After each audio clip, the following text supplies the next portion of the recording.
Thank you, Mr. Chairperson.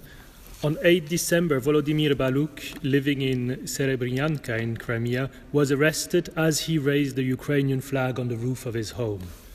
He now faces 4 years imprisonment. This arrest is an illustration of the clearing of Crimea of what is in the eyes of the de facto authorities undesired people.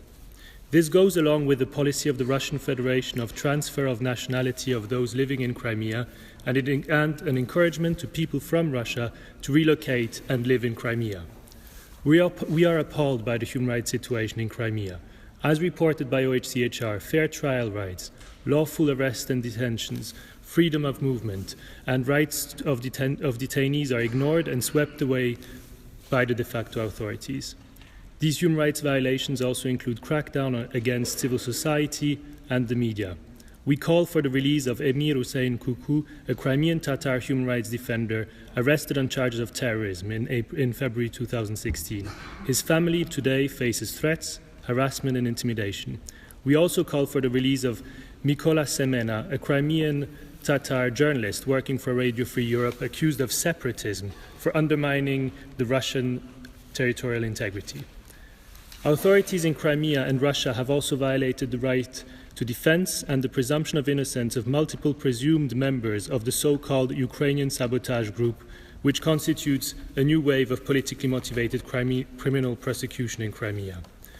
We also draw your attention on the forced transfer of carceral population from Crimea to the Russian Federation. More than 2,000 imprisoned Ukrainian citizens have been transferred to the territory of the Russian Federation. As reported by OHCHR, Ukrainian Valery Kerimov died on 8 September in the colony number 1 in Adige. Further to this case, Sergei Glinianik from Sevastopol also died in detention on 30 August. In this context, we call upon Ukraine to ease and facilitate access to Crimea for journalists, lawyers and human rights defenders, whatever their own nationality. We urge the government to do everything it can to support and administratively facilitate the situation of IDPs in Ukraine and to condemn any attempt to stigmatize them. We call on the de facto authorities in Crimea to immediately seize all forms of harassment and prosecution of journalists and human rights defenders and allow peaceful dissent, especially the expression of minority or pro-Ukrainian views. We call upon the international community to further scrutinize the human rights situation in Crimea.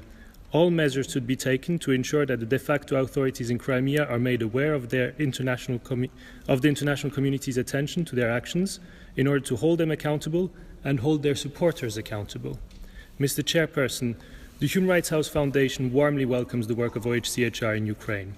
Whilst we welcome the present opportunity, we call upon the Security Council to remain seized by the situation in Ukraine. As 70 states indeed underlined in a statement in this room on 13 June, peace, security and human rights go hand in hand.